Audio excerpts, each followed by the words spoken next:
The Philippines has strongly rejected the recent statements by the Chinese Ministry of Foreign Affairs regarding the rotation and resupply (RORI) mission conducted at Ayungin Shoal, asserting that these claims misrepresent the agreed terms and the nature of the operation.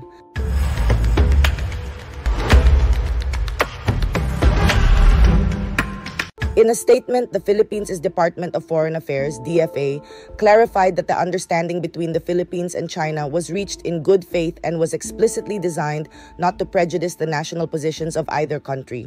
The DFA emphasized that the Philippines' core positions on the West Philippine Sea remain clear and consistent, including the nation's legally settled maritime entitlements and its lawful right to conduct routine activities within its own exclusive economic zone, EEZ.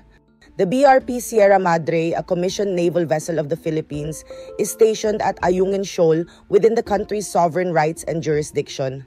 The DFA reiterated that the Philippines will continue to honor the understanding on the ROR missions and expects China to adhere to the same.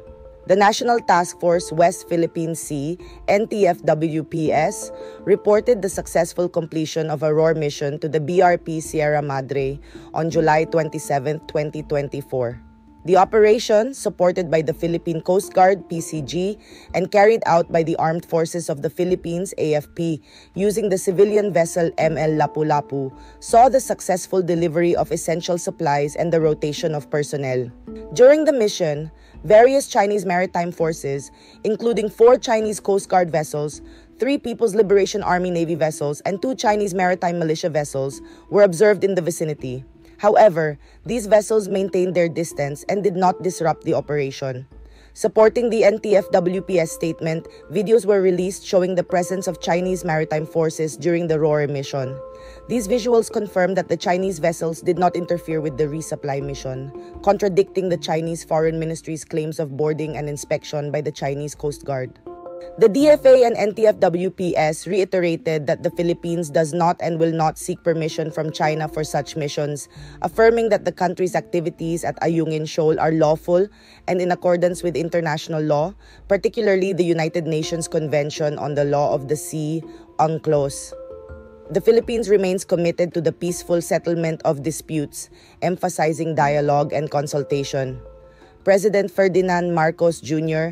has made it clear that while the Philippines is dedicated to peace, it will not yield in safeguarding its sovereignty. The NTF-WPS underscored that Ayungin Shoal, as ruled by the Arbitral Tribunal in 2016, is within the Philippines' EEZ and continental shelf, dismissing any sovereignty claims by China over the area. The task force remains committed to asserting the Philippines' maritime rights and protecting its sovereignty in the West Philippine Sea. The Philippines calls on China to honor its commitments and engage constructively in addressing differences. The DFA and NTF-WPS assert that the presence and actions of the Philippine forces at Ayungin Shoal are legitimate and lawful, urging China to refrain from coercion and intimidation in the region.